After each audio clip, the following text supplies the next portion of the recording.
in the world.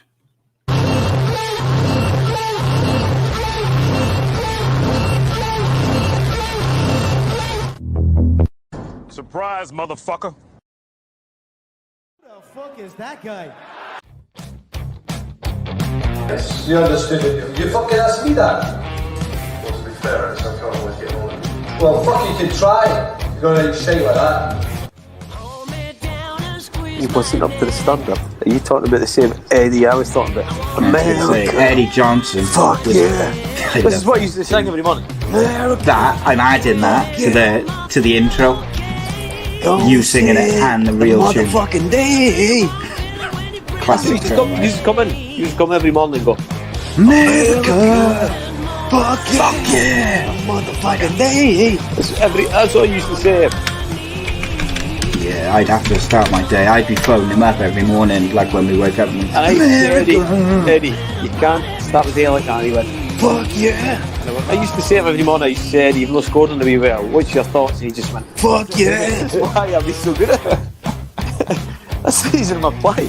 Spent, my upbringing was, running away from the police. So, going up to you and going, Kev!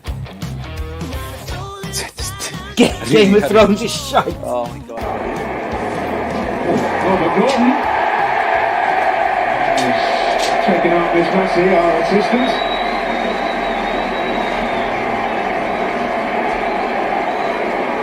It's all in a day's work.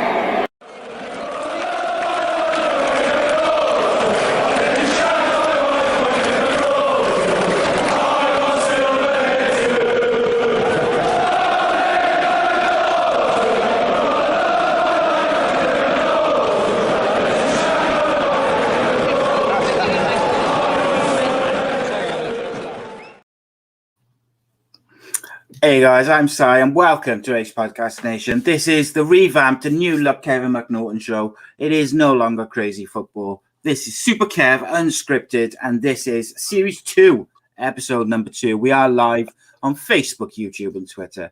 Ace Podcast Nation, of course, you're home to many other great shows and series featuring top guests, expert analysts and more. So please do give us a follow on social media. Subscribe to the YouTube channel. Click the bell for notifications to get all the shows first. And in terms of the audio versions, I urge you all to download the audio versions of all our shows. We are now part of the Sports Social Podcast Network, the UK's first dedicated sports podcast network, and you can find all of our shows. Everything produced by Ace Podcast Nation will be found there. And of course, they do many other podcasts and shows, but it's mainly ours. You should check out all of them. And you can find them www.sport-social.co.uk. There's links and everything in the description, of course. Super Kev Unscripted is unique and different to all our other shows. It doesn't focus on the guest's career or one particular subject. We are free. We go wild, unfiltered, unscripted. All the questions and topics generally set by the people. Nothing off limits, no censors, no scripts. And joining me as ever is none other than former Scotland international, ex-Aberdeen, Bolton Wanderers and Cardiff City legend. It is Super Kevin McNaughton. Welcome back, my friend. This last 2 weeks has felt like a lifetime. How are you? For you, yes. For you, it's been beautiful. It's been a You haven't had to hear my Aberdeen accent. Well, I cringe every time I hear it. So, how are you, mate? You good, yeah? I'm very good. I've just I've gone for a beer tonight. It's very odd. Very I like different. This, to be honest with you. I've just gone for a wee. I'm in kind of. I feel like a wee bit of holiday mode at the moment. So I've gone for a wee San Miguel. Nice, relaxed. See, it's the heat. Just chilling out with a nice beer. Turned away from the gin. Wow, never thought I'd see the day. But no, it's a Wednesday, mate. We just got to calm it down a wee bit. Different day, then. But there will be. I think we should have like a random Friday every now and again where it's a bit more. It's a bit more free. X-rated. Yeah, absolutely. The gin and the vodka and everything can come out on the Friday shows. But the Wednesday shows, a bit more chilled. That's what I like to hear. Well, obviously, mate, as well, the last episode, the first episode of series 2, what we did is, among other things, talking loads and a load of crap, we also produced our all-time Scotland 11s, one each. And I'm just trying to find, there was a comment on Twitter, I'm assuming from a Scots fella. He wasn't very happy with one of the selections, so I wanted to put that to you, but I'm just still trying to find it, so I'm going to fill until I find it. Go on. Yeah, I think it was McQueen. He wasn't happy with that inclusion. That's just fine. I think, looking back, maybe could have put Colin Hendry in there. Yeah, okay, that's a fair shout. The Welsh one, I believe, and is... you, by the way, when I seen you, the team that you put out, you put Robertson at right back. Well, yeah. I don't know why he keeps doing that. He'll do what he's told. That's the way it goes. Yeah, he's the most left-sided player I've ever. But look, we're going to do the Welsh version tonight, which is that's the Mickey Mouse version. So you mean no, it's not. There's so many quality players that you can't pick 11. Like you could pick a squad and a manager, and you still be leaving out heroes and legends. But we'll have a go at that towards the end of the show. I will be very interested to hear people's suggestions. Obviously, Vinnie Jones will be captain of both our sides because he's the first name on the team sheet for the Welsh all-time 11. But it's a difficult one to pick. So, I'll be interested to hear some people's views on that one. Someone did say to me the other day, I hope you're going to do an English and an Irish version. And I was like, no, probably not. Probably won't be doing that. Yes. We did a Welsh version for me and the people.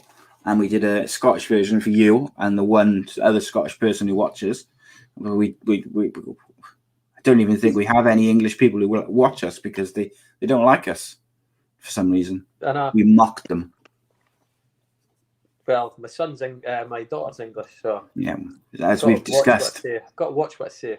Yeah, well, you didn't stop you in the first episode when you mocked their Euros failure. Well, you have to do that. Michael McNaughton.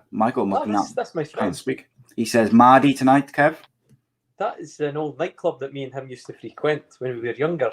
Right. They called the Mardi Gras. And I ain't going to tell a lie. I sneaked in there when I was 17. Oof. Shocking. Do you want to hear? Funny you mentioned that, like underage drinking. So my brother is 4 years younger than me. And when he was like probably 15, 16, I was working in my local pub, but I also drunk in that local pub as well with all my mates. So, and the managers in pubs, like local pubs, they tend to change a lot, like every 6 months or so, especially in a chain, they'll switch the managers out. So every time there was a new manager, we would give him an 18th birthday so he could come up with us. But he was like 16. So he kept doing it. And then this one manager stayed for about 18 months, 2 years. And when he eventually had his actual 18th birthday, we were like, oh, yeah, great 18th. Blah, blah. And having drinks and that. And she came over to the table and she was like, you've been drinking in here for 2 years. And you're having your 18th birthday. But yeah, he had about 3 or 4 18th birthdays, I think, over that time. But the other day, my oldest son is 16.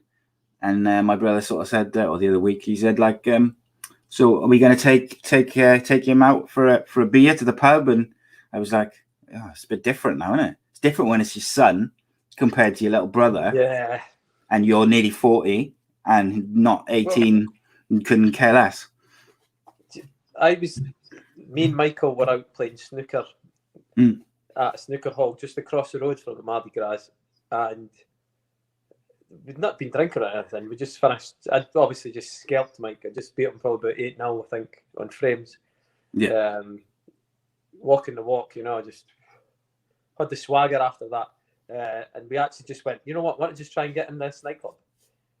So we chanced our mitt, and both of us got in. And I think he actually had his snooker cues tucked away somewhere. So we just wandered in, with our waistcoats on from playing snooker.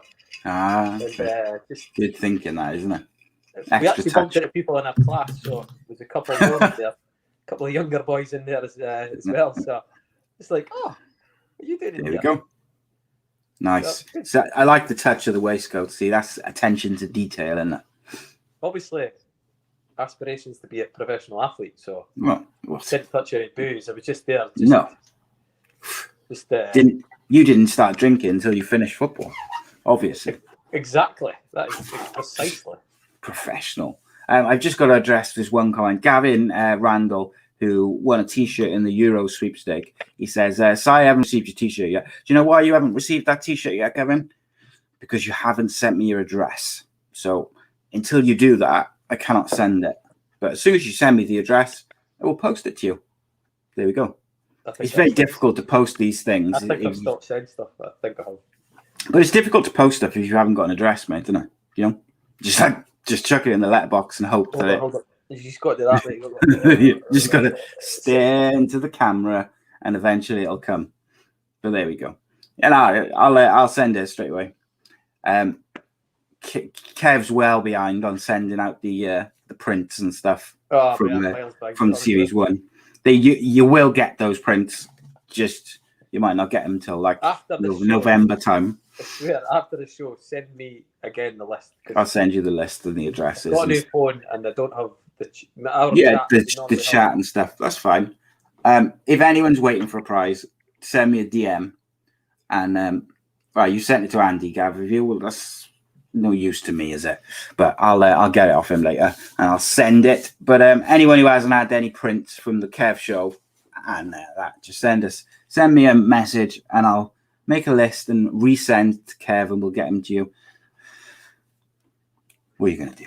But so yeah, see if we've got any suggestions. What have you been watching on Netflix lately, mate? Come on, what's your Netflix list at the moment? You know what? Just had no time, mate. No time. Too busy. Too busy. Oh no, I watched that futuristic-y type thing where the guy jumps back in time. Oh yeah, I saw that. I saw an advert for that. I haven't watched that. Was it good? It was all right, actually. It was not bad. I'm a sci-fi fan, so got thumbs up for that. Trying to think what else. You know what? Just I've not seen anything good. As in, I started watching that Sweet Tooth or something like that. Oh yeah, my missus watched that. She said it was. I started watching that, and then it just kind of drifted out. Like, yeah, I'm one of these people. I'll give it 2 episodes, and if I'm not hooked, then I'm just like that. Yeah, I'm a bit like that. So yeah, so if just a reminder, if people send a message to the podcast page, and then I can line up all the addresses and send them out. So Donna Perry says she has never watched anything on Netflix. How in 2021 that is an anomaly, isn't it? That you've never watched anything on Netflix. That's unbelievable. Does she have Netflix? Well, it'd be a bit silly if she's got it and she's never watched it. That's what I mean. So it'd be a waste of money, wouldn't it? But then I suppose her kids could watch it and her husband or whatever could watch it. And well, that's what I mean. And that is unbelievable. And I'm shocked to my core by that. That is unbelievable. Shocked and stunned. Yeah, I watched I watched Shameless, the UK version from start to finish, all 7 series or whatever, for the first time ever recently. The Witcher? That was awesome. I haven't seen The Witcher yet. That's on my list. Good. I like that. Because I played the computer game. I was into computer games. Yeah. But I've kind of, again, I've not played my computer for. I used to be the top man at Call of Duty. You used to play it a lot, did you?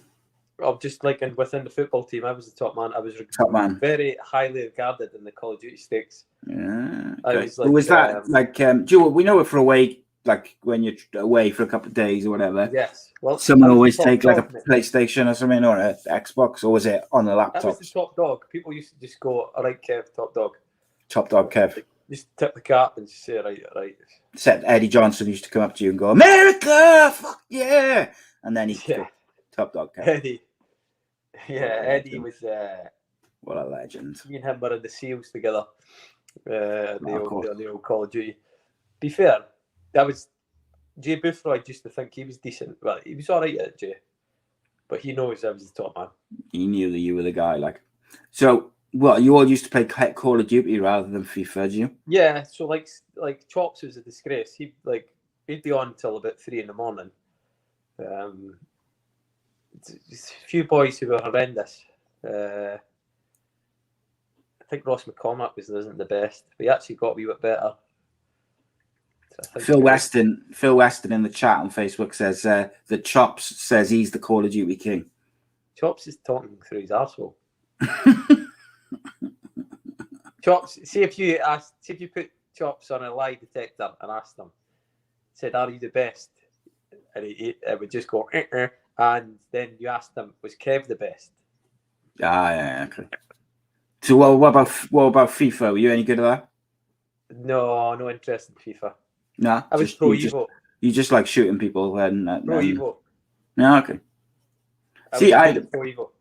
I used to Mark Hudson, and Paul Quinn were a 3 versus Gavin Ray and Chris Burke. We'd play 3v2 at Pro Evo. They would go into Milan, so they had Adriano and Recoba and a few other boys up top. We would go Chelsea. We had Drogba and legend. Droggers.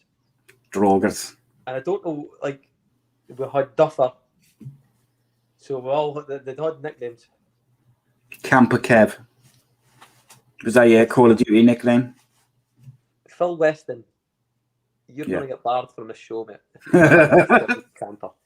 I was the least campiest person. Honestly, I'd run about like a headless chicken. I was like, pretty much I was John Rambo. Just running around like I used to play on like the Xbox on Call of Duty, and I play like FIFA and stuff. And then when my kids started getting into it, I would play like a little bit less because they'd be on it. And then they started when my oldest son started beating me at FIFA, I just stopped playing. I was like, well, that's no fun anymore. I used to love like toying with him and like battering him 5-0, let him score 5 then to get it level, and then like score in the 95th minute. Teaching him a lesson, though, isn't it? You know, if you let him win, what's he learn? That's all. Well, I'm exactly the same. I do not give my kids any sort of leeway. I like to play a wee game of pool every now and again with the kids, and they just get scalped. They just take them down to Chinatown. It's the only way to learn. Got it. When I used to play Call of Duty online, though, I used to just go in and I just used to get shot all like within seconds. Well, so I just stopped. Interesting story. I was the same, but I persevered, honestly, and then all of a sudden it just came. It was like the Jedi natural ability. It's like, honestly, it was like natural ability just came into play, and I was like, whoa, unbelievable. I am not bad at this now. And then all of a sudden I was top man. I would remember top dog. Single-handedly the best thing I've ever done in my life on Call of Duty. But not just actually, yeah, and my whole everything. It was a game where you had one bullet, right? Mm. And if you obviously if you hit them, they're dead. Right? I jumped off a balcony. Whilst jumping off a balcony, shot somebody. It was Chris Burke actually. Shot Chris Burke for about 30 yards with a pistol. One bullet. And it was the last kill. So it replayed it again. Like winner takes all. Honestly, we had like 5 people in the chat, and all you could hear in the chat was this. Honestly, it was the greatest thing I've ever did. Honestly, I was sat there actually. I see if I had my phone on as if I recorded it. Do I need my bullshit bell again? I would have, honest to God, I'd have shown this to my kids. Just forever showing it. Maybe like when they are sitting playing like the latest version of Call of Duty, I'll just go, take a look at this guy. Back in the day. I was the top dog. So it would have been in the intro to the show, like literally, would have been everywhere. Oh, imagine I had that video. Should have saved it, mate. The schoolboy era. Couple of questions. You had 30 seconds. I was too busy, like just in awe. I was like, oh, can't believe you just done that. I just did this. I just jumped off a balcony and shot somebody for 30 yards with a pistol. I think we should get Chris Burke on to verify. He knows. Get him on. Get him on and tell him, never mind promotion to the Premier League, nothing. Used to play with shooting off a balcony, one pistol, one bullet. Oh, he was Lee Naylor, right? Used to play. I used to join his parties, and he was pals with Julian Lescott and a few other boys. Yeah. And what they used to do was like everybody was all against all. Like, because everybody just try to kill everybody. But if you came bottom of the pile for the next game, you weren't allowed to speak. So you just got peppered. You got peppered for the whole game if you came last, right? But then I like that. It was the next person's turn. Just once they came bottom, they just shut up. So obviously, whoever was last, the last game, just silent. And then the next game, if they never finished last, you had to, did them sharp. Yeah, I like that. I really like that as a punishment. That's top stuff. A couple of questions then we had. Rob Boyle said, you play like a championship manager or football manager, anything like that? Come on, I got too good at that as well. Just won everything. It stopped becoming fun. It was getting that easy. Did you used to like do it as 2-player? Put one team as like Paris Saint-Germain, you as Aberdeen, and then get all the money for all the shite players, and then sign like the worldies. Yeah, you did. You big cheat. So what team did you used to go to start with then? Aberdeen? When my first experience was champion manager Italia, right? Oh, and it used to go that's going back away. But I found this. It was like a cheat. I found the formation. See, if you go to champion manager Italia, right? I used to play 2 at the back. I played a 2-3-5. 2 at the back. Ball, long ball, offside trap, and someone else. Oh, I'd have this big guy up front, Martin Palermo, some big dog up front. Yeah. Sit in the middle, and you used to have to put him knocking things down, basically. And honestly, the amount of goals you scored was ridiculous. Wow. Manager Italia. That's going back a long time, isn't it? I don't know if this is going back too far for people who are champion manager fans, but championship manager Italia was back in the game. Two in defence. I like it. Phil Weston says, did you ever used to sign yourself on FIFA and championship manager and that? Honestly, no? the wages I gave myself. Yeah. Honestly, I started. Honestly, my stats. I think I actually. What was it? Yeah, I think I was just paying yourself like 500 grand. Man United, and I was like instantly going for myself, playing myself every single week, 6 out of 10 every week, but still persevering. 500 grand a week. My actual morale was so low for playing that bad, but I just kept playing them and playing them. But to be fair, his stats improved a bit, and he actually became a little. He got a game for Scotland, and wow, there you became go. a total steady Eddie. And I think and it was because I nurtured him, mate. I just nurtured him and kept filling his bank with money. Oh, he was like, can I have 10 grand? I was like, no, you'll give you 20. Do you want a 2-year deal? We'll give you 5. That would be quite good. I think that would be awesome if I was in the game, I'd definitely go and sign myself and just pay myself £10 million signing on fee, 500 grand a week. The thing is, you can alter the players' training and stuff like that, and go into give yourself day off. It was only me. I was the only player I ever actually did any training for. Like trying to get all my stats up and everything. I'm going to improve you, Kevin. Did you ever used to look on FIFA to see what your likeness was like see if it looked like you and stuff? No, I never really got into that. Because back in the day, they used to have the championship teams on there, but they didn't really pay much attention to the. Yeah, I think you can appearance. I'm sure somebody sent me a picture of it once, and it was like it's actually like my hair tonight. It's like a pure block. Yeah, just like a square block with black with a bit of grey in or something. It's but in recent years they've been taking a bit more care in the championship and the lower players in terms lower teams and stuff in terms of their appearance. But back in the day, if you weren't in the Premier League, you were just a generic blob.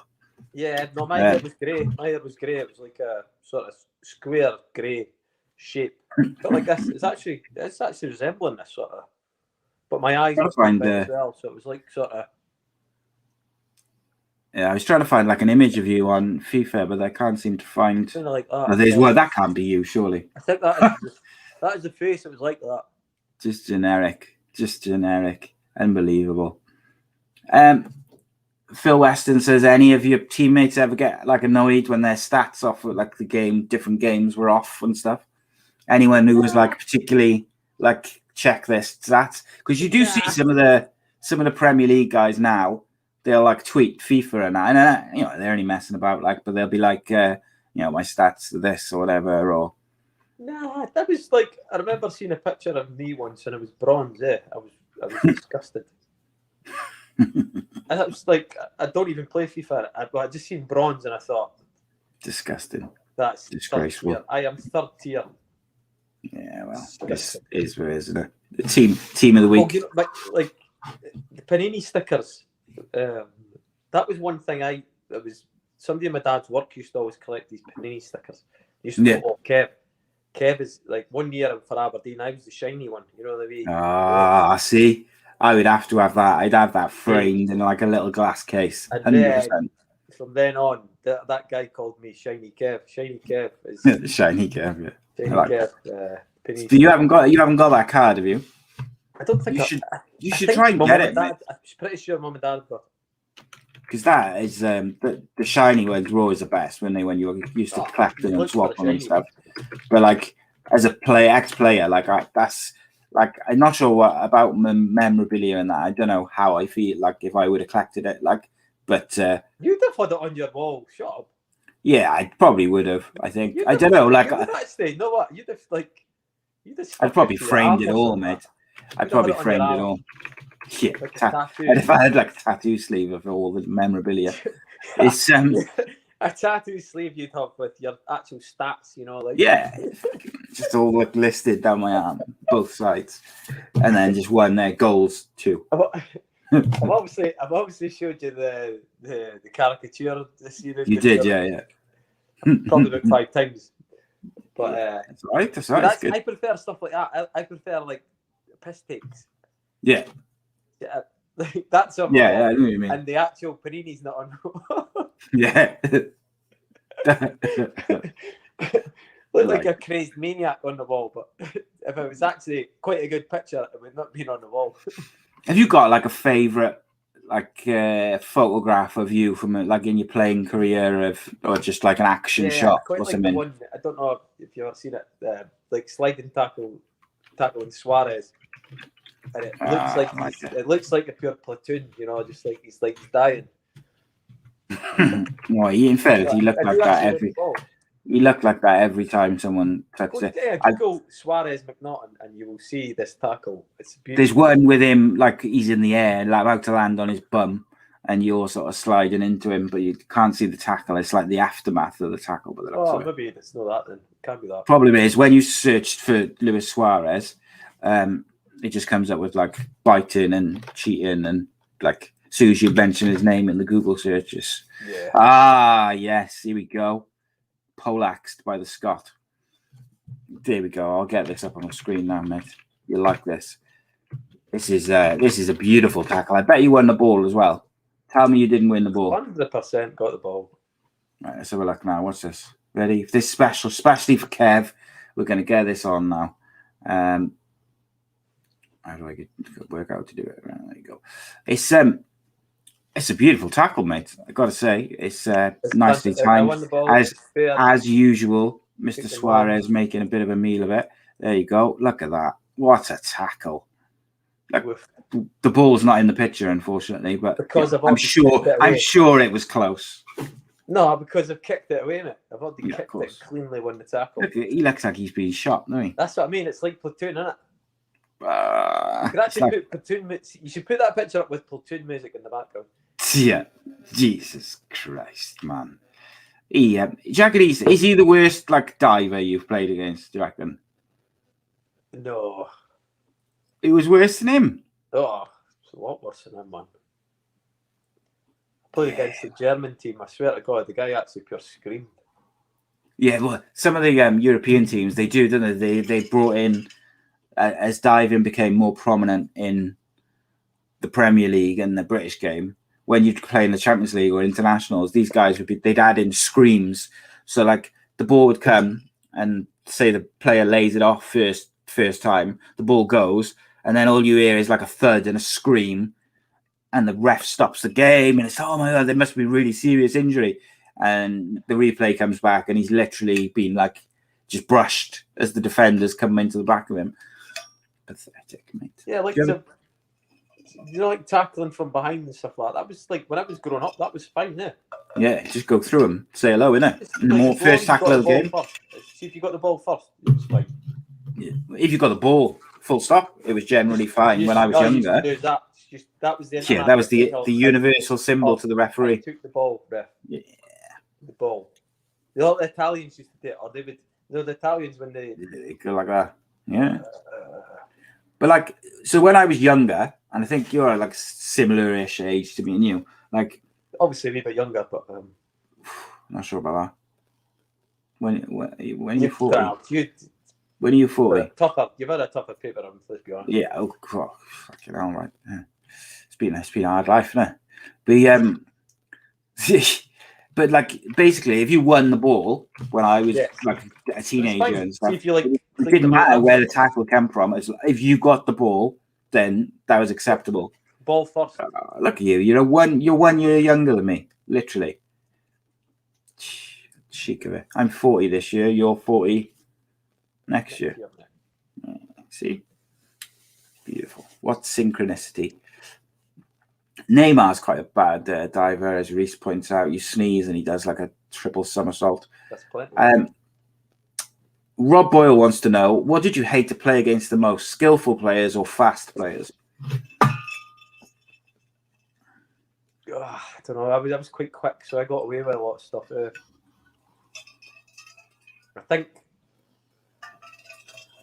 when I played right back, I didn't enjoy playing against right-footed wingers. Yeah. I struggled against them. Because they just cut inside, does it? Yeah. So probably skillful right peggers on the right. On the other, it's mad. I found it so much easier defending at left back than I did it right. It's weird. Probably, I always prefer playing left back. Don't know why. Yeah, you said that before. I think it is a bit strange. I understand that my boy prefers playing left mid than right because he'll play either wide right or wide left. But he's right-footed. He can't really do much with his left foot. But he prefers playing on the left. Whereas as a fullback, I understand why my son likes it because he cuts inside to have a shot. Yeah. And he's got it's like a natural angle, isn't it, to cut inside. But a fullback is slightly different, isn't it? Because you're not necessarily cutting inside all the time. I don't know why, but I always played my best football there as well. So I was actually better crossing the ball on my left foot than I was my right. Yeah. Isn't it great? But it's what I struggle with, probably the final ball. But your for a right-footed player, your left foot was pretty good, wasn't it? Like you weren't. Like it was all right. I was never. I scored a couple of goals with my left foot. Do you remember all the goals you scored? Yeah, it was. Well, I've only got a few to think of. What was it? So you had 3 for Aberdeen. Remember them? Yeah. Talk us through them. Come on. One was like I found myself in the box. I just felt it was quite a scrappy goal. Just swung my leg at it, went in the bottom corner. Nothing exciting about that goal. Second goal for Aberdeen was very good. Ran the length of the pitch. Left peg, whipped it to the top corner from the right, sort of from right midfield, whipped it into the top bin. Then I scored another one against Livingston. Left peg, came inside again. It went through somebody's legs. The keeper didn't see it. It's one of them, just curled it in the bottom corner. Intentionally, I should imagine, through the legs. Yeah, of course it was. So it was 3 for Aberdeen, I think. Yeah, so I got to Wikipedia. Well. 3 for Aberdeen, 1 for Cardiff. 2 for Cardiff. Yeah, you don't count your bloody testimonial, do you? That's not what I'm talking about. I scored against Barnsley. Okay. And I scored against Hereford. We got to get this Wikipedia page changed straight away. Someone get on that right now and change that. It's disgraceful. Was a cross. The keeper dropped. I'm fuming. The Wikipedia has got you down as having one goal. It's not factual. Just disgusting, that is. How dare they take a goal away from you? And then they got one on for Bolton Wanderers on loan. That was the last goal you scored. You can Google that one, mate. You can get that up on video. Is it? Oh, I'll have a look now. Kevin McNaughton goal. Bolton Wanderers, Charlton Athletic it was against. And you will find that is quite a decent finish. You get goal camera. Kevin McNaughton's behind the goal. Interesting. You'll find that's postage stamped, mate. The keeper does not move, which is quite right. Because he was not getting near it. Too good, like. Can you see it? I'm going to see if I can get it up on the screen. You better get it up on screen. Well, the problem is I can't. I don't know if I can leave it on too long because we might get the old copyright strike. Go on that. But, look at that! Got a goal cam as well. So I think with the goal cam, I think might be all right copyright wise. We'll see. Hopefully, Bolton Wanderers won't hit us with the copyright strike. So let me just bring this up to the start. We'll have a wee look. So Kev McNaughton's goal against Bolton Wanderers. Prepare to be shocked. Prepare to get moist. Moist. I fucking hate that word. Moist. Rim. So here we go. Kev McNaughton's goal. Keeper's stood there. He's scratching his feet. Oh, it's finished. There he is. The man himself. They didn't even show yet. I know, I was teasing you. Right, here we go. Got to talk over it though, Kev. Talk over it. Right. So Kevin McNaughton, keeper, is just... comes inside and I just go, hold on a minute, I'll just... what a finish. What a finish. Look at the keeper. Fuming. That was like watch it again, like Del Piero. Look at that. Is astounding. Look at the keeper. Unbelievable. It's Kevin McNaughton just scored against me. Fuck's sake. He's only ever scored one goal before. That is How can I let that in? That is on my CV. Beautiful. Absolutely beautiful. I'm hoping YouTube's kind and Facebook's kind. I didn't put it on for long. But yeah. So Kevin McNaughton, and apparently that was your last ever goal in your career. So what a way to finish, mate. I scored for a junior team. For a junior team? Yep. What, after that? Yeah, this was a long time. Well, this was... Yeah. I was going to say after the Bolton goal, you had a run out for the under-15s, age 35? No, the Scottish juniors. You've not heard the Scottish junior teams? Yeah. You obviously haven't. Yeah, Scottish juniors. So you played for them when you were a junior? It's not a David Juniors. It's just like you sign amateur form, you sign junior form. Right, yeah, okay. So it's like that.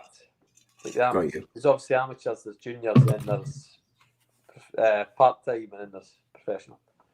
I see. So you scored some of that? I scored the free kick. Donna Perry, you are precisely right. You never scored a free kick. I scored a free kick for the... Don't believe you. One of the best. With top corner, was it? It was top bins. Mate, you wouldn't believe this, but I am not... Where's that bullshit bell? Bing, bing, bing, bing, bing. Mate, I used to take free kicks from my club team. Yeah, I'm not sure. I'm going to you know what? I'm going to sit here with my brother when we... Get him on, yeah. Rob Boyle just said, doesn't count if it's on Pro Evo. I'm not talking about Pro Evo. I'm talking about... Real life. All right, Rob, yeah. Real life on the streets. Good one, Rob. Get Rob back in his box. So you scored a free kick for the juniors. Amongst other goals. Yes, of course. I'm sure you scored many a goal. Did you ever play like further forwards when you were younger? Yes, I did. I played centre midfield for Scotland 3 times. Did you play in midfield for the first team when you made your caps for them, or were you fullback then? Yes, first ever cap was in centre midfield. I always thought you'd make a good centre midfielder though, because you get stuck for in. Scotland, you know what? Scotland. I wish that was on video. Scotland under 21s. I played left midfield, cut inside, and I put one right in the top bin. Top bins. We beat Latvia, I think it was 1-0. Notoriously good goalkeeper as well, so you've done well there. Top bins. Gonna have to get The some. Latvian goalkeeper was. Yeah, he's notoriously good. We're gonna have to get.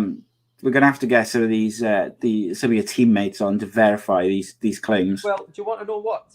One of my teammates was giving me pelters all week, right? Because my manager came out with something along the lines. Which manager was it? Come on. Ed Scovdale, when I was at Aberdeen. Aberdeen. He came out to the press and said he hasn't been this excited about a young player since Brian Laudrup. Wow. And he came out with a quote. He's the peril of Pittodrie, right? So one of my pals who I played with ding ding under 21s, right? Fuck off. This was when I was under 21s, right? Okay. I played with Scotland under 21s. I was about 19 at the time. And my mate, who was the goalkeeper, the whole week was like that. Oh, here comes Laudrup. Was it Marshall? No, it was a guy called Ryan Essen. He was like, here comes Laudo. So he was just comparing me to Laudrup, but he's like, how many goals have you scored? So the whole week, all the way up into that game, he was just on me the whole week, right? And I was a subby for that game. I got put on at half time, and just as it was going on, he was like that. Oh, here comes Laudrup. He'll get us a goal, right? And I came on at half. Well, it's 0-0. Came on at half time, and they got put on the left midfield because I don't know why. Thought it was a left midfielder. Got inside, whipped in the top bin, and I instantly ran to him. I was like, he's getting it. He's having it. Top There's bins. He's obviously my mate, but there's a great picture of me. Like, this game was a meaningless game. Screaming in his face. Oh, mate, it's one of the most meaningless, friendly under 21 fixtures you've ever known. It was a terrible game, 0-0. But I scored, and I ran over to him as if we'd won the World Cup. I was just like, yeah. Love it. Dove on him. And there's a picture somewhere of me diving on him, and he's just like... You've got to find the picture for that. Was it under 21s? It was, wasn't it? You said. Yes, under 21. Must be footage of that somewhere. Gotta be somewhere. Kev McNaughton versus Latvia. I think it might have been Latvia. I think it was Latvia. Somebody. The Pirlo of Pittodrie. Yep. The first thing which comes up: Kevin McNaughton avoids a late tackle from Latvia's Romans Bezitovs. Well, there's a few reports on Kevin McNaughton in the under-21s. Just see if we can find. But in the meantime, you might get the picture. Yeah, I'm gonna have a look now. In the meantime, Phil Weston had a couple of really good questions. He said, "Did you play with Willie Miller at Aberdeen? And if so, how good was he?" I'm 39-year-old. I'm not fucking 59. And then with Willie Miller. And he also asked. He also asked him. 1990 World Cup, mate. I was 8.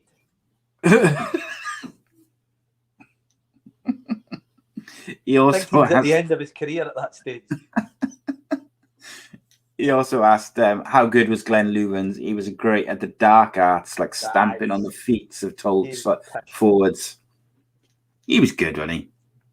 For Cardiff, he was really good. Good player, yeah. He was very, very cash. What was he like for Celtic? Because I guess he didn't see as much of him once he left. I didn't do that great for Celtic. Do you know where he went after that? It's a lot tougher to be good up there. It's like I struggled, obviously, but the thing is, in the Scottish Premier League, every game is just like a Champions League final, isn't it? The quality and it's just unbelievable standard. The Scottish League. Man, obviously, it's very difficult before. And I came down and it was like, whoa, this guy from Scotland, from Aberdeen. The Pirlo of Pittodrie. Goals from Scotland under 21s, 2-0 versus Latvia. I don't think that's it because it's from last year. No, that one. 1-0 it was. I scored the winning goal. I got a report on it. Go on. Young Scots look to the future. Goal scorer Kevin McNaughton, 79th minute. Scotland won, Latvia 0. It may have been a game with nothing at stake. Exactly. But with the expected changing of the guard about to happen at full international level, the Scottish under-21 players realised they have something to aim for. What a legend. The trio dominated the midfield, paved the way for a well-deserved Scotland win, which was secured by a magnificent curling right foot shot into the top corner of the net by super substitute Kevin McNaughton with 11 minutes to go. What a hero. Got to be a picture. No pictures. Describing it like that, and there's no pictures of it. That is shocking. Got to take my word for it, guys. It's unbelievable. Oh, I tell you what, though, Kev, right? I wondered, because we did say way back on like one of the first couple of episodes that we did that you were going to like try and slip in some sort of exaggerated truth, shall we say, and I had to try and spot it as we were going on. And I'm listening to you talking about this goal, and I'm thinking, did this happen? Or is he pulling my leg? But it happened. Impressive. Mate, if Again, talking about me kicking the ball in the stands or something like that, that would be exaggerated, because that would never happen. Well, never happen, mate. Would it? Do you know what we need to do, mate? I believe that we need to write a strongly worded letter to Wikipedia and tell them that it doesn't matter what they do for everybody else, that Super Kev McNaughton's Wikipedia page must be updated correctly at all times, because I think it's absolutely astounding that, one, they've only got you down as one Cardiff goal, and two, they say not only have they got you down as you made 4 appearances for Scotland's first team, 2 for the B team, but they haven't even got your under-21s appearances on there. Absolutely you want to know why? shocking. Only had one. Go on. Had one under-21 cap. Should still be on there, though, shouldn't it? One under-21 goal. Wow. Look at those. For those stats lovers. Record at under-21 international level. I am prolific at that level. No wonder they were calling you the Perlo of Pittordry. Unbelievable. So it was a nothing game, but there you are, Kevin McNaughton being mobbed by his teammates for scoring the winner versus Latvia in the 79th minute. Just to my left there, the boy in the yellow bib. That is the boy who'd been ripping me all week. And you top bins all over. And that's unbelievable, mate. I'm proud of you. Great stuff. Top Benzo, honestly, top Benzo. I got a question for Reese. He says, Kev, I recently heard about Mark Hudson saying during the first season about all the personal problems going on in his life. Were any of the other players aware? I remember he was poor for the first season, and then he took a lot of stick, but then no one knew the problems he was facing. He obviously came very, very good as well after that. Is that something, like, I'm not asking you to talk about his problems, but it's something he's talked about recently? Like, were the other players aware that he was having a tough time during that first season he was there? Nah, not really. I would say I he was always nothing quite springs bubbly. to mind. Like, nah, he was always quite bubbly character off the pitch. Yeah. Just like any, like, I think people hide things well, you know. Yes. I would say especially if he's new to the changing room, so you wouldn't know anything different. So yeah, and I suppose if he didn't know other players within the squad particularly well, it's a new area, a new place. Like, it's not that easy, is it, to just sort of say? Especially like you're talking 10 years ago as well. Like, yeah, no, he integrated. Times have changed, haven't they, in those 10 years? Hud's integrated really well with the squad, I think. As a captain and that, he was very good. Did you play in the game he scored from the halfway line? Yeah, I celebrated with him there. I thought you did. What was that like? Yeah, it's just weird. It's crazy. First time I ran back to celebrate. That's mad, huh? Was he shooting, or was he just like hoofing it clear? Nah, he was going for goal. 100% going for goal. That's crazy, though, isn't it? Because like he's not someone. Like, nah, he just connect. It's one of them. He just connected it so well. Eh? Beautiful. What a day! You're like, that's got a chance, you know that. Yeah, and it's one of them. As the ball's coming down, you're going, that might go. That's going to be close. That is. The keeper's struggling. It's like slow motion, isn't it? It was like even the fans were like, "What the what?" Yeah. And as it's going in the air, he's like going. And then Even like when the kickoff's about to go again, there's still you could hear that sort of wee buzzer. Yeah, like, shock. People just scared. Did that fucking happen? No. Yeah, you're right. Like normally after a goal, everyone's going mad, and everything, even after like there's load of chants and singing. But like it was just more of like a buzz around the ground. No, so people are talking, just going, "What the fuck just happened?" Where's this fucking going? Did you see that? Did you fucking see that? Yeah. And Craig Sullivan just said that. He said, back to the toilet like, what the fuck happened? "Yeah, imagine you missed that. Devastated, wouldn't you?" The Craig just said there, like he said, as the ball's dropped, all the crowd have gone shoot, and he smashed it and it's gone in. Craig also said in your write up on Wikipedia, it does say that the Hereford goal was a 20-yard volley, followed a few months later when Kev scored in the final league game of the season versus Barnsley. So it's not in the stats, but it's in the write up as some sort of incident with Sean Massey as well. I don't know what that is. So. Yeah, I never had that. Notched a double that season. A Michael Bublé, we'll call it. A double. A double. Kev McNaughton with the double for Cardiff City. That's what I like to hear. Yeah. What about like with all the places you played throughout your career? What was your least favourite time of your what period of your career? I guess. Second spell at Bolton was not good. Didn't enjoy that. Did you choose to go back there? I can't remember if we talked about it before. No, it was my decision in the end, but it was like you didn't have a choice.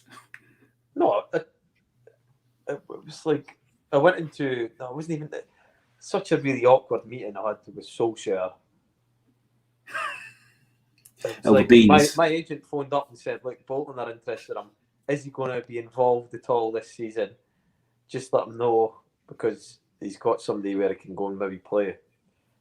And then I never heard from my agent. Said he's going to get back to this. And then I was in the gym. I think he was lifting weights or something like that. And then he came into the gym and he started lifting weights. And he just went, "Kevin, there's nothing changed from last season. So look, if you want to go out on loan for the season, that's fine."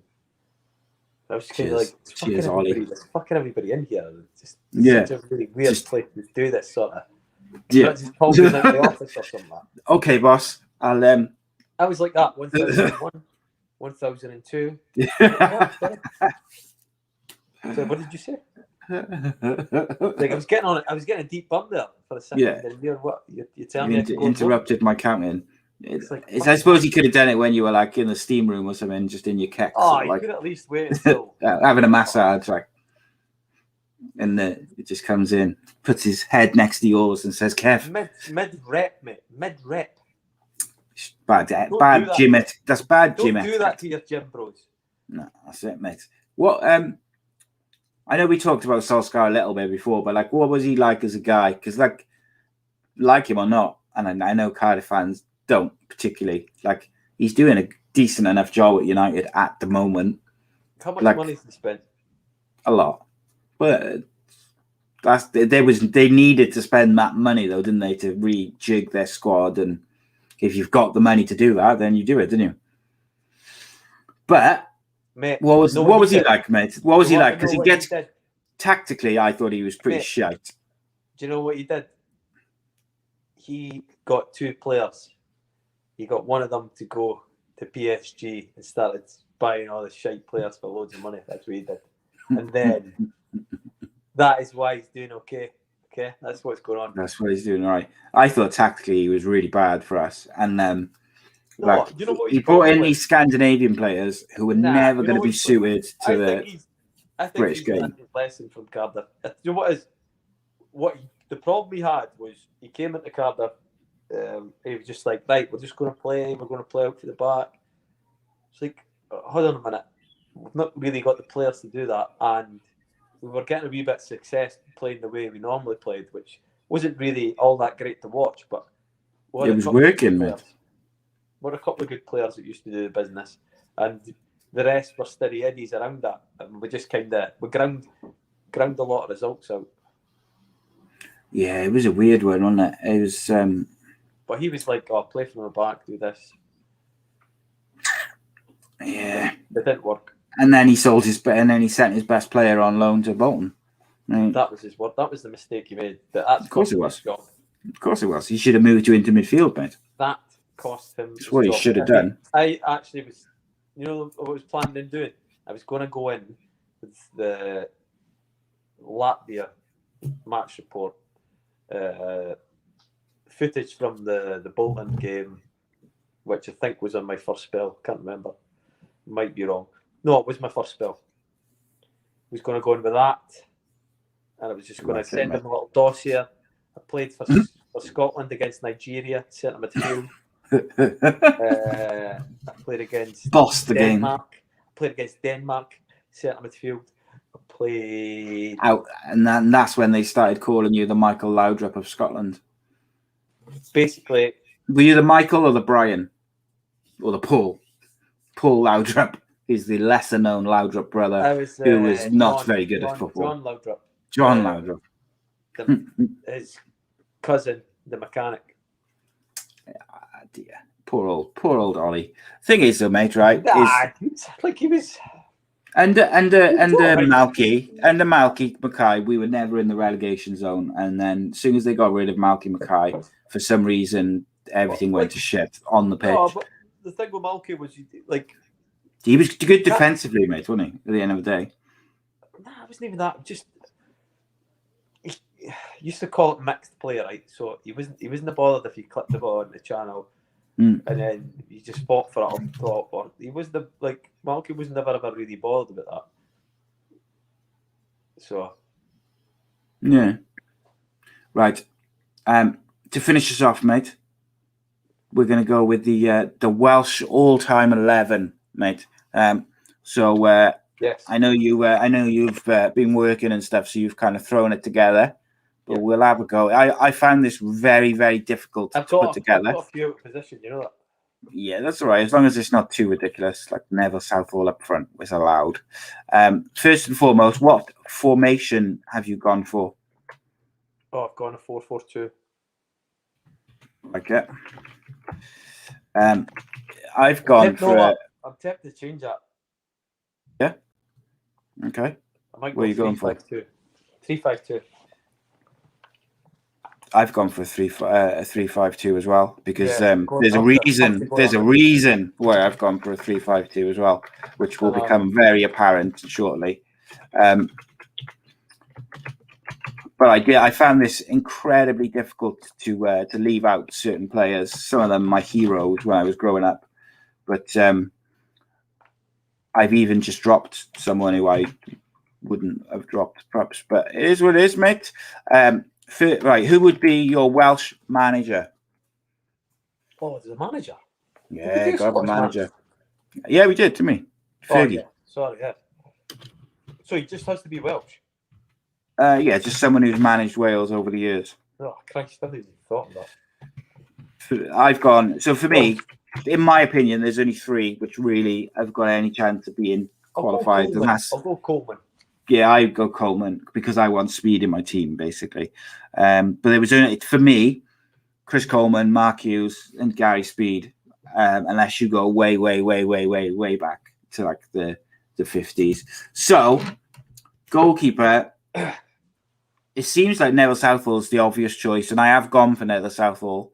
However, Wayne Hennessy is right up there and very close for me. I think he's a very, very good goalkeeper. But I did go for Neville Southall, Big Nev in goals. Who did you go for in goals? Big Neville. Big Nev. And then you've gone 3-5-2 like myself. Yeah. So who's your three? I've gone Delaney, Gabadon. Interesting. Oh, I've lost my way. Delaney, Gabadon. You say your two. So my three central defenders are Gabadon, Kevin Ratcliffe, and Ashley Williams. They're my three central defenders. Got Williams as well, sorry. And then my right wing back is Mark Delaney. My left wing back, which is going to be controversial, I feel, is Gareth Bale. obviously because he did used to play left back, so I feel that qualifies. He's my left wing back, basically, so I could get one of the other strikers up top. Who have you got as your wing backs, mate? I've got Bellamy and Giggs. Bellamy and Giggs, that is an attacking side, mate. I gotta say, I do not mess around. Do not mess around. So I've gone Delaney Bale, and then I've got defensive midfield, the holder, dictating the play, controlling the game. Clayton Blackmore, previous guest on the channel as well. Beg your pardon. He's my holding midfielder. And then either side of him, I've got Gary Speed and Aaron Ramsey. So who's your three midfielders, do you say? I've got Speed sitting a little bit deeper of Rambo and Bale. What a team. So for your team's attacking, isn't it? I told you, mate. I've just got to go. All about the attacking. Got to go win the game, mate. And then, so who's your two strikers then, mate? This is where This was the impossible decision, wasn't it? So, for instance, you could have had, and do you know what? I hated leaving out was Mickey Thomas in midfield. I really didn't enjoy that. You've obviously got people like Savage and who did well for Wales. For me, the strikers were so very difficult because you can go back far and have like Hearts and Meredith, John Charles, Dean Saunders, Ian Rush. Ian Rush is one of the great strikers. Go on, who you got? I've got Charles. He's in. Yeah, see, I struggle. I had Fred Keener as well. In defence would have been a good choice. And this is where I really struggled to get some of these players in. But I've gone with what I've gone with. Toying between Rush and. So, just to clarify, I'm going to. And Hartson, you've got Bellamy. I'm taking Ashley Williams out of my central defence, and I'm putting Fred Keener in there. Ernie's not been mentioned. Yeah, no, you got Ernie there who could, he's got a great record for Wales. Toshak, Charles, Nathan Blake. Nathan Blake, mate, was phenomenal for Wales. Nathan Blake. Go Charles and Rush. I don't have Ryan Giggs in my side at the moment. Controversial. If you're basing it purely on football, he probably should be in there, but I'm struggling because look, and Gareth Bale at left wing back ain't getting dropped. Blackmore, Speed, and Ramsey is my midfield, and then up front, Giggs played centre midfield for a bit. Yeah, up front I've got Bellamy and Hughes, Craig Bellamy, Mark Hughes up front, and it's like, would I drop either of those to get Giggs in or Rush? Like Ian Rush, not just one of the great Welsh players, one of the greatest strikers in European football. Charles and Rush, I've got him. Phil Weston said the same. Rush and Charles. Rush and Charles, exactly, mate. Who was that said that? Phil Weston. He's also said Brian Flynn should be in there. You talked a wee bit shite earlier on, but you talk sense now, mate. So Craig Sullivan's team is Southall, Ratcliffe, Gabidon. John Charles can't get him in attack. John Charles in defence. Yeah. Giggs, Speed, Ramsey, Allen, Bale, Rush, and Bellamy. His team's even more attacking than yours. It's like Ratcliffe, Gabidon, and Joe Allen versus the rest. I think maybe I would take. Yeah, so for my team, I think a way to get Giggs in would be to move Speed to the holding midfielding position, and then get Ramsey and Giggs either side of Gary Speed. I think that's probably a good compromise. So I'll post these teams anyway. You've basically copied my team. I haven't copied your team whatsoever. You've just How have I? You've put Speed in the sitting row. Right? He was already in my team. I just changed his position. Listen, you're full of shit. Be changing it now because mine's better than yours. Just because my team would annihilate your team in seconds. Well, put up your own team then. Stop changing it to my team. So my team is 3-5-2. Chris Coleman coach. Neville Southall in goal, Daniel Gabidon, Kevin Ratcliffe, Fred Keenor in central defence, Mark Delaney, changed right it. wing. You had Williams I to changed Keno for Williams. How dare you? Delaney, right wing back. Bale, left wing back. Speed, Giggs, and Ramsey in central midfield with Craig No, Bellamy. you changed that. Yeah, I changed. I just took You're a Blackmore out. disgrace. And then I've got Bellamy and Mark You're a Hughes up disgrace. front. Gary Speed is the captain. Disgrace. And to be honest with you, Gary Speed would probably be my choice as What manager. you've done there is you've looked at your team and thought, Kev's is better than mine. I need to change. Oh, mate, you've got no defenders. I'm fine. When you look at my wide areas, 3 fantastic defenders. yeah, but I got Bale on one side, Delaney on the other, with Giggs and Ramsey in the holes. They're going to take you didn't apart, have mate. that before. Who did you have? Absolute shite. Absolute shite, mate. Where's that Who bell? was sitting for you? Clayton Blackmore, one of the great Welsh Exactly. players of all time. It's not my fault. Wales have got so many great Hold on a players. minute. How many household names? Household name: Ramsey, Speed, Bale, and Blackmore. Blackmore played for Manchester United, biggest club in Europe. I also left out some, some legends like Robbie. We left out Robbie Savage, Vinnie Jones. Also left out Alan Curtis. You need with that. Savage. What? Robbie Savage left out. Yeah, quite right. But then left out some quality players. I would like Joe Ledley, Chris Gunter deserve to be in there, in my opinion. Rob Boyle puts his team up. He says Southall, Gunter, Gabardon, Williams, Speed, Savage, Allen, Ramsey, Bale, Rush, and Charles. Interesting. I don't think you can have, when you look at the quality of player, you can't have Robbie Savage in an all-time Welsh 11. You're near it, man. Even though he played well for Wales and he gave his all, he's nowhere near it. Nowhere near so it. Far off it. Barry Horn, great player. I agree. Not in my side, but a great player. John Charles played as centre-back at Leeds and was an absolute beast. Good shout, Craig, then. I allow it. Just seeing if anyone else is... Like Donna Perry says, Rush and Hughes up front, even though we didn't win anything with them. And we haven't really talked... Dean Saunders was, a very, very good striker. Hasn't been in the conversation, really. I don't think anyone's mentioned it. It's never... You're talking about John Charles here and Ian Rush, who won so many trophies. That's Reese's team. Southall, Davis, Gabardon, Williams, Gunter, Speed, Allen, Giggs, Ramsey, Bale, John Charles. So, there's obviously a group of players who are generally getting in.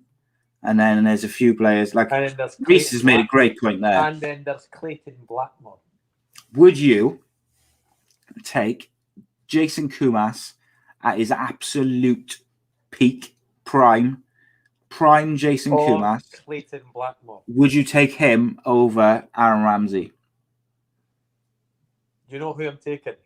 Clayton Blackmore before. Well, yeah, he played for one of the biggest clubs in Europe, mate. Of course you would. He's a cup winner. He always springs to mind when I think. Free kick specialist like yourself. Really. Why have you got Clayton Blackmore in the team? They obviously don't want to copy my team because they're to think for themselves, not like you, who's copying all my players. Like you only said Ashley Williams because I said him. You only said John Charles because I said him. You didn't even know who bloody Kevin Ratcliffe was. Off air, I said to you, John Charles has to be it. Fuck off. You said who's John Charles before we started. You cheeky bastards. I've been in his exhibit. Ah, mate. Just because you were made to go to it, that was. No, me, it's part of your duties as a player. Do you know what, mate? Right, I'm going to start filming before the show so people can see the abuse I put up with. The Gentle Giant, mate. What is in that flash? Are you drinking turpentine? Straight paint Clayton Blackmore in your team, mate. Clayton Blackmore, I'll have you know, right? Free kick specialist, European Cup winner, played for Manchester United, played for Wales, absolute belter, scored many a free kick. Comment on size pick of Clayton Blackmore. Is it just me? He's not in my team. I just mentioned him as a choice. I just want people to just either back you up or not back you up. Well, of course, they're all backing me. Oh, I know you can't see the comments, so I'll tell you what they say. I'll tell you what they say. Start posting them. Sai is right. Clayton Blackmore, great player. Clayton Blackmore, free kick specialist. Can Clayton you Blackmore, can you European put Cup them up, winner. please? Clayton Can you put Blackmore, some of these up, please? legend. Onto No, the I screen. can't. It's not working, mate. Sorry. Is it not? No, it doesn't No, seem I to can be. see you typing something too. You can Yeah, I'm send bringing up Clayton Blackmore's Wikipedia page so I can tell you more about Clayton Blackmore. The man, right? He made over 200 appearances for Man United. Played for Middlesbrough. Played for Bangor, Porthmadog, Notts County. Made 39 appearances for Wales. Absolute legend. No good ones. Legend, mate. Legend. Can you get the of comments football. up, please? What are people saying about Clayton Blackmore? No, I don't want to just. Donna, we're wanting to comment on Clayton Blackmore. Whether He said, Craig said he wouldn't not take the free kicks over Giggs and Bale. Well, of course he wouldn't. But doesn't mean he's not a free kick specialist. That is a given.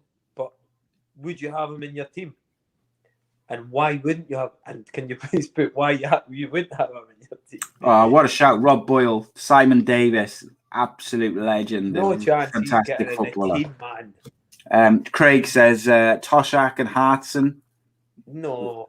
What sort of bench would we be looking at? Jesus. So there you go. Phil's got a very similar Well, it team would to need me. to be a sturdy bench with fucking Hartson on it. Oof. Fighting talk. Fighting talk. Southall, Delaney, Ratcliffe, Keno, Speed, Giggs, Flynn, Ramsey, Bale, Charles, and Rush. Very similar to mine, Phil. So you nearly got it right, but not quite. Everybody says why you don't put in the comments on Blackmore? There must be no one said anything, so they obviously agree. Please, just put a couple up, just so we can get a laugh. Nah, there's no one's mentioned Clayton Blackmore at all. I can't. I don't know what to tell you. No one's mentioned it. You've obviously upset people by criticising Clayton. I don't see any comments defending you. Yeah, they don't need. They know I don't need to defend because they know that I'm correct. Mickey Thomas should be in the side, in my opinion. I'm a bit disappointed that we didn't get him in.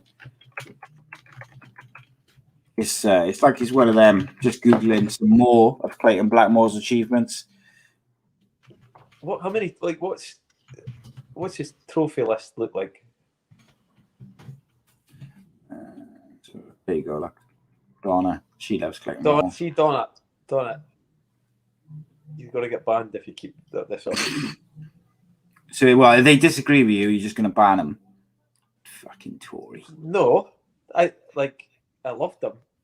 Yes, but can we see negative comments? Honours, right. So you won the Premier League title, the FA Cup, Charity Shield, European Cup Winners' Cup, the European Super Cup, the Football League First Division, the Peter Swales Challenge Cup, and he was in the Welsh Premier Team of the Year in 2005. I'm sorry, mate. What was the Peter Swales Challenge Cup? Oh, Christ. Yeah, there you go. Everything is forgiven. Clayton Blackmore, quality guest on the A.C.E Footy Show. Everything is forgiven, mate. Terry Yoreth, good shout. Mickey Thomas, a few people saying he should be in there. But everybody, there's no one backing you, Kevin, I'm afraid. No one. Not one person. We've seen somebody say, I loved Blackmore. Didn't say, I'll have him in my team. But he's not in my team, is he? See if I could see the comments now. You're getting ripped, mate. I could sense it. We're in overtime. We're in overtime. Oh, mate. No, this face is stressing. Can I see the comments? If you go on your screen, if you go, you can. If you go back and watch it on YouTube or Facebook, there should be a thing on the side of your screen to say comments. I don't have it, mate. Or at the bottom, maybe. It should be somewhere where it says like comments. Private chat. Comments. Here we go. Here we go. Let's have a wee look back to see if there's anybody ripping them.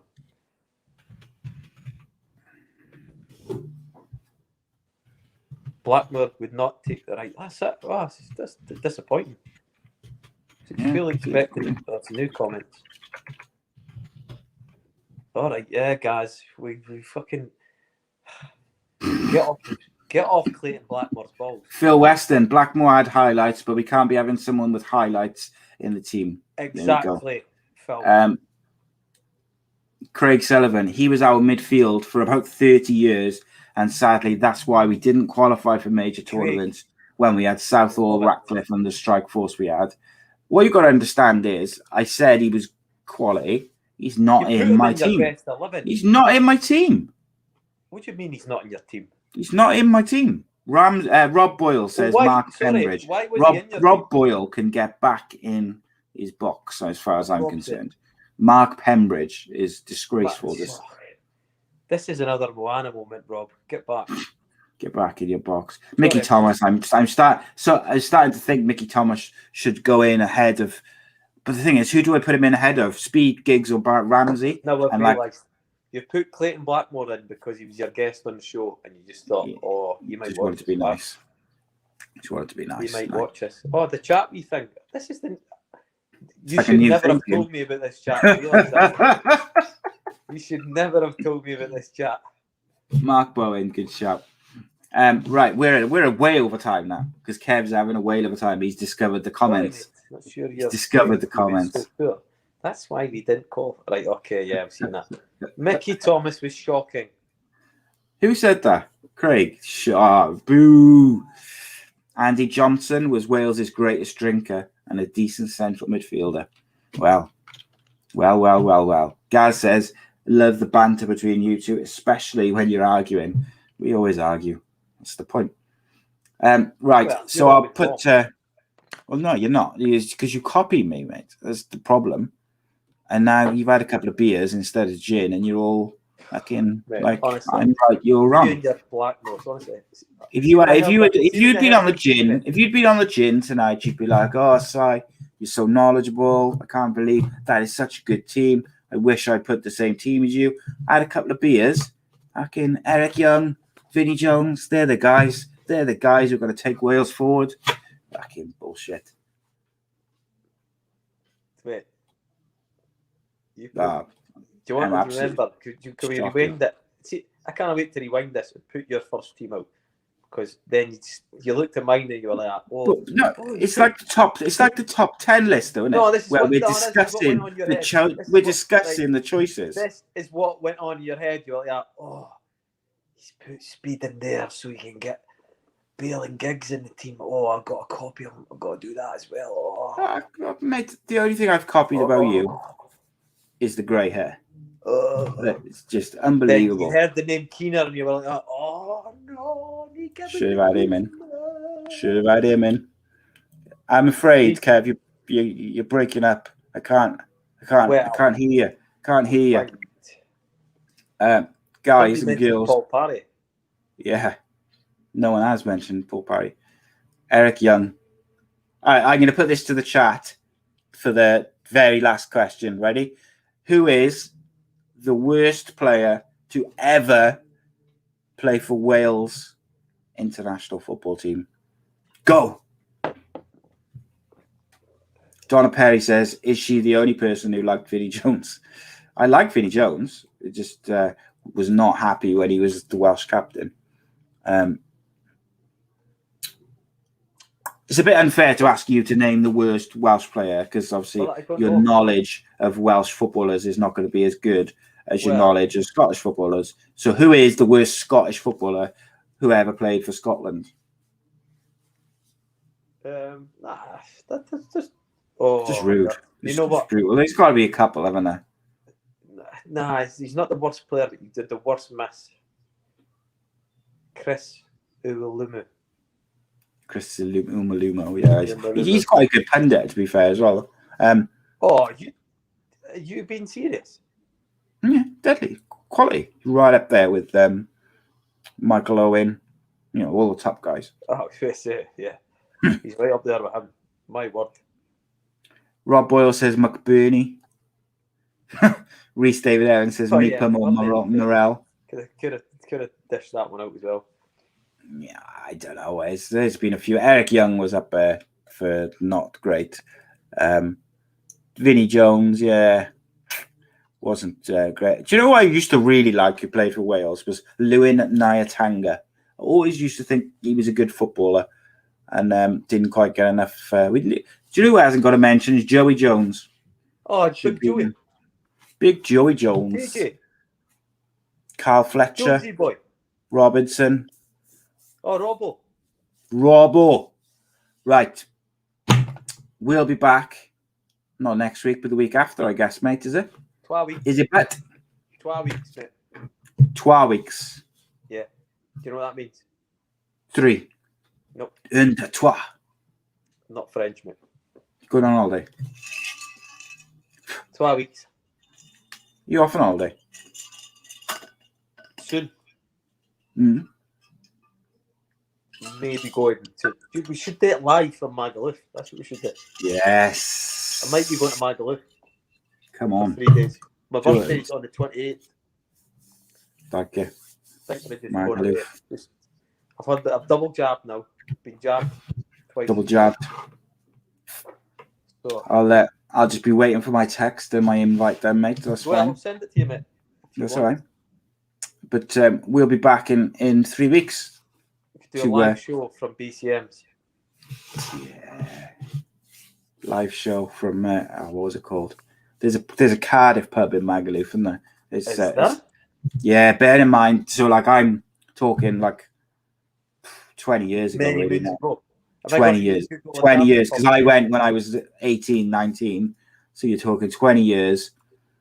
And as you go like off the main strip, and it's like in like a little arcade, like not an arcade, but you know, like if in like a shopping arcade, and you gotta go in it, and the Cardiff pub is like a really small little pub, and it's like inside this arcade, tucked away right in the corner, really small pub.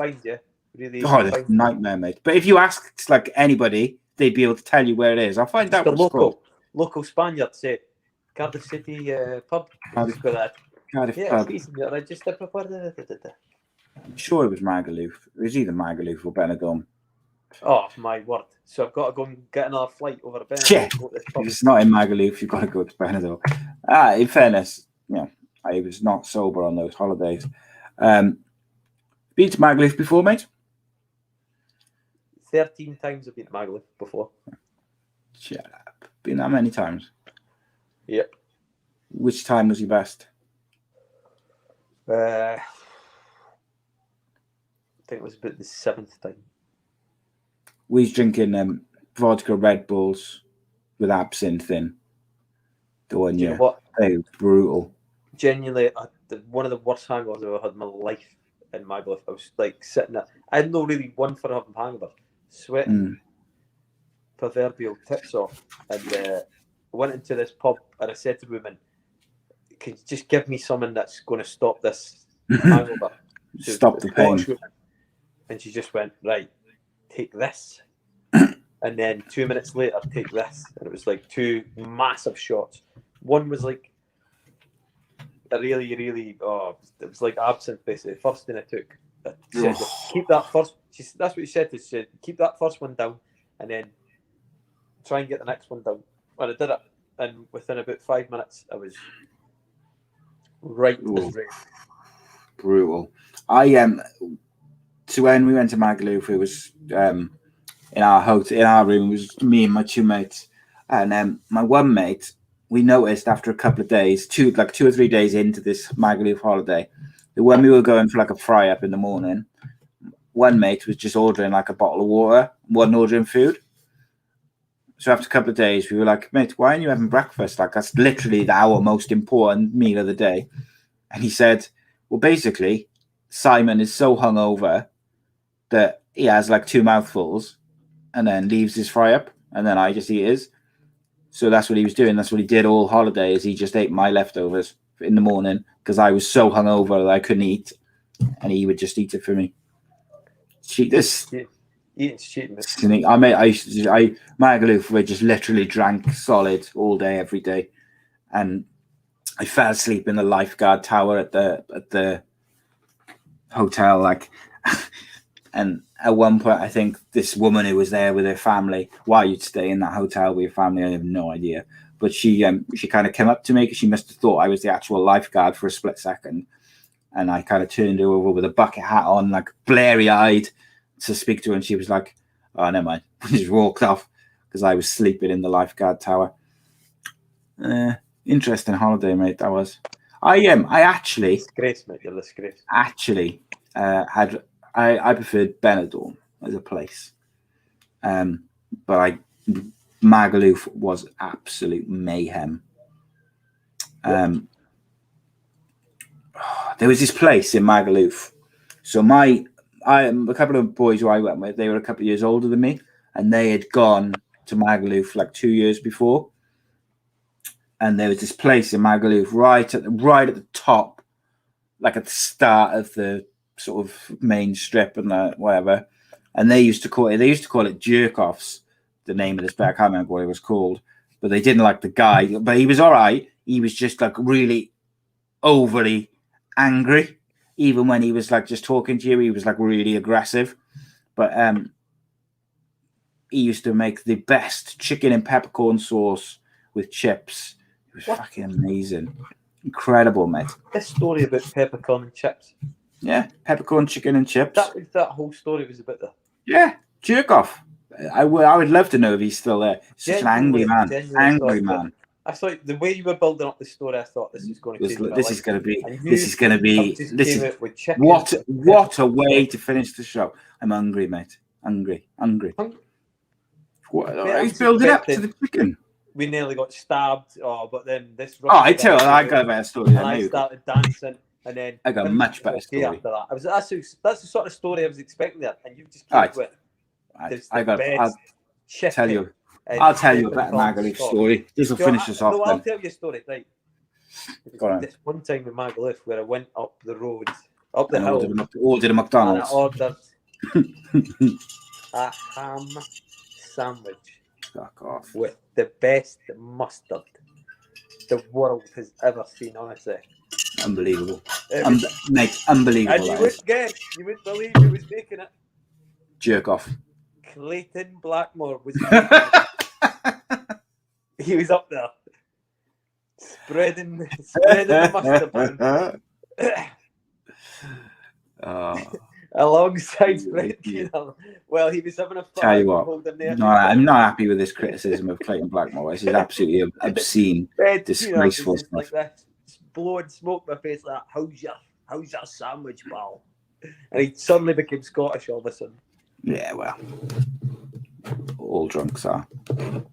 But that was that, mate. That was my story. It was a lot of yours. The chicken and peppercorn was beautiful, mate. Beautiful. What was the place called? Jerkoffs. I don't know what the real name is. 20 years ago, he probably wasn't there. He was a fucking really angry man, mate. He was looking for proper. I could probably find out what it's called. Chicken and peppercorn. I could go and ask. Just say what's the best way. Can I get the streets? Do you know anywhere that serves chicken and peppercorn? Chicken and peppercorn sauce, best one in Magaluf, and they'll put you that way. I hope so. Next, go to the Cardiff pub as well. Right, guys, subscribe to the YouTube channel.